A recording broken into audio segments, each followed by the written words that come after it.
Hi hello viewers, கற்பூரவல்லியோட ஆரோக்கிய நன்மைகள் என்னென்னு உங்களுக்கு தெரியுமா? கற்பூரவல்லி இலைகள் மூலிகை வகையை சேர்ந்தது. எல்லாரோட வீடுகள்லயும் இந்த செடி இருக்கிறது அவசியம்னு சொல்லவும் பட்டிருக்கு. குறிப்பா சின்ன குழந்தைகள் இருக்க வீடுகள்ல இத நம்மளால அதிகமா பார்க்கவும் முடியும். இந்த இலைகள் சளி இருமலை குணப்படுத்தும் ஆற்றலையும் கொண்டது. சளி இருமலுக்கு இது உகந்ததுன்னு தான் பலருக்கும் இந்த இலைகளை பத்தி தெரியும். ஆனா இந்த இலைகள்ல வேறு பல ஆரோக்கிய நன்மைகளும் நிறைஞ்சிருக்கு. இது என்னென்ன அப்படின்றதுதான் இன்னைக்கான வீடியோல நாம ஃபுல்லா பார்த்து தெரிஞ்சுக்க போறோம். வீடியோ ஸ்கிப் பண்ணாம ஃபுல்லா பாருங்க, ரொம்பவே யூஸ்ஃபுல்லா இருக்கும். வீடியோக்குள்ள போறதுக்கு முன்னால வீடியோக்கு ஒரு லைக் பண்ணிட்டு உங்க ஃப்ரெண்ட்ஸ் அண்ட் ஃபேமிலிக்கும் ஷேர் பண்ணிக்கோங்க. அண்ட் நம்ம சேனலை மறக்காம சப்ஸ்கிரைபும் பண்ணிக்கோங்க. அப்பதான் சேனல்ல அப்லோட் பண்ணக்கூடிய ஹெல்த் அண்ட் பியூட்டி டிப்ஸ் பத்தி உங்களுக்கு ரெகுலரா தெரிய வரும். ஆப்பிள்ஸ்ல இருக்க ஆன்டி ஆக்சிடென்ட்ஸை விட 10 மடங்கு அதிகம் இந்த கற்பூரவல்லி இலைகள்ல இருக்குதான். அதனால தினமும் ஒரு ஆப்பிள் சாப்பிடுறதுல கிடைக்கிற பலன்களை தினமும் 4 கற்பூரவல்லி இலைகளை சாப்பிட்டா பெற முடியும்னு சொல்றாங்க. 4 கற்பூரவல்லி இலைகளை எடுத்து லேசா தீயில வாட்டி எடுத்து சாறு பிழிஞ்சு எடுத்துக்கங்க. அதுல கொஞ்சமா தேன் சேர்த்து 48 டேஸ்க்கு கண்டினியூவா தினமும் காலையில வெறும் வயிற்றுல சாப்பிட்டு வந்தா வறட்டு இருமல் குணமாகும். நீரிழிவு நோய் இருக்கிறவங்க மட்டும் தேன் சேர்க்காம சாப்பிட்டுக்கங்க. தினமும் காலையில ஃபுட் சாப்பிட்டதுக்கு அப்புறம் இந்த இலைகளோட கொஞ்சமா சீரகம் அண்ட் ஓமம் மிக்ஸ் பண்ணி சாப்பிட்டா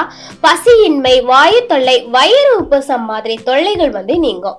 காலையில இந்த இலைகளை வெறுமனே சாப்பிடுறது மூலமா சுறுசுறுப்பா மூவ் ஆகவும் முடியும். காலையில வெறும் வயிற்றுல இந்த இலைகளை வாயில போட்டு மென்னு முழுங்கினா சிறுநீரகத்துல இருக்க கற்கள் பிரச்சனை சரியாகும். அண்ட் மலச்சிக்கலும் குணமாகும். அதே போல இந்த கற்பூரவல்லி, சூரம், முசுமுசுக்கு அப்படின்னு சொல்லப்படுற மூலிகை கீரை, சுக்கு, இந்த மூணையும் தண்ணியில போட்டு கொதிக்க வச்சு காலையில அண்ட் ஈவினிங் குடிச்சிட்டு வந்தா பித்தப்பை கற்கள் கரையும். பலரும் குறைக்க ஆசைப்படுற தொப்பைய குறைக்கிற ஆற்றல் இந்த கற்பூரவல்லி இலைகளுக்கு இருக்கு. தினமும் மார்னிங், ஈவினிங், நைட்டுன்னு 3 வேளையும் இந்த இலைகளை நாம மென்னு சாப்பிட்டா உடல் பருமன் குறையும், தொப்பையும் குறையும். பெண்களுக்கு மாசம் வர மாதவிடாய் சர்க்கிள்ஸ்ல அதிக அளவுல வயிறு, கால்கள், இடுப்பு பகுதிகளில் பிடிப்பு அண்ட் வலி ஏற்படும். தினமும் மார்னிங் அண்ட் ஈவினிங் 6 மணிக்கு இந்த கற்பூரவல்லி இலைகளை பெண்கள் சாப்பிட்டு வந்தா